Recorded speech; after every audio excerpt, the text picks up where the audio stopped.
strategic teams get together, when your senior leadership team gets together, you say, okay, everyone bring your ideas about what we need to do next year to get to our goals. Try this. Ask them to come with a list of stop doing, a stop doing list instead of a start doing list. If you can get all your leaders to come with 4 or 5 things that they think the organization needs to stop doing, you'll create a clearing for what's diaphragmata, for the essential things you need to work on. So strategy is the art of sacrifice. What are you going to stop doing? The other thing about the stop doing list is if there's a secret list and people have in their head of things that they don't think you should be doing, they're probably not going to do it anyway. So getting them to say, you know, I think we should stop doing this is a really good way to find out what they're not going to be doing when you tell them to do it eventually. So that's number one. Here's the other one. Remember, divergent, to focus on what matters most, right? So we talk a lot here about focusing on your strengths. Marcus Buckingham, Now Discover Your Strengths. The secret to a happy life is to find out what you're passionate about and focus on that. Here's the thing. From a very early age, we're taught to focus on our weaknesses. So if you're not good at math, you take 3 periods of math instead of 1.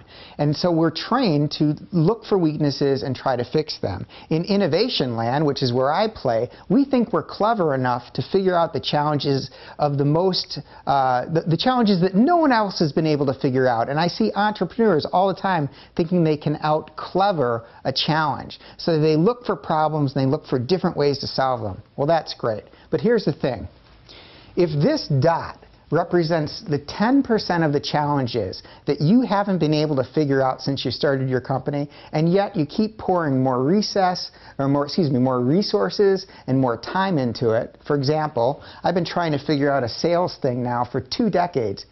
2 decades. I can't tell you how much money and time and sleepless nights I've spent working on this, which represents 10% of the problems in this organization. Now, if you think this is 10% and you're putting a lot of time focusing on that, take a step back and ask the idea monkeys, ringleaders, to point out the 90% or the 80% or 70% of things that are going really well in your organization, the things that your customers want to buy from you, the things that they rave about, the activities that everyone seems to excel at. And you'll find that there are all these things that you're really good at. So let me ask you a question.